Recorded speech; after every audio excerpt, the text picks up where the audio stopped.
Gwen nawe ubutaka bwawe buri muri ako gace. Ubutaka bwawe bwegeranye n'ubwanjye nawe ufiteho umugabane wimbeshyira ngo ubutaka ninjye ari kubutwara na meya. Ushinjwe icara. Ushinjwe icara. Meya bakiri kumubeshyira bazi ko adahari. Meya bakimubeshyira bazi ko adahari. Dore ngarakingura umuryango. Yarikanga. Meya bakiri kumubeshyira bagaragaza ko ari we watumaga mama Queen. Meya dore ngarinjira. Ibyo amafaranga yabonye ko ntacyo bimaze yayatwitse. Bari basikomeye. Reka bamagare Mr. Annie aze noneho aze nka kamarama kazace muri rubanzu yarikanga. 그리고 변호인 ushinjwa n'ubujenura ko abavoka n'umushinja cyane mwegere hakurino. Vayo. 검찰 측 의견 어떻게? ubushinja cyane murabivuga hicura muntu uje gutanga ubuhamya. 저희도 이미 신청했던 증인입니다. nitwe twamutumije ngaze nk'umutanga buhamya sawa uya buri cyo avuga. nitwe twamutumijeho.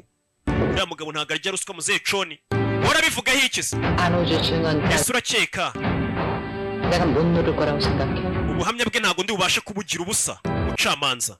진실은 아무리 uko wakomeza guhisha ukuri kose 드러나는 법이죠. ukuri kuragaragara. ndabafite nyamara wapi. 오늘 왜 여기에 안호주를 uraza kumenya impamvu Mr. Annie 이제 곧 알게 되실 겁니다. natumye yinjira muri uru rubanza muri uru rukiko. nakoze iki kugira ngo yinjire? yari umugabo utikora utapfa kuza. urabizi. uraje rero impamvu rero namuzanye. katurori 채택하겠습니다. ngiye kwemerera umutanga buhamya.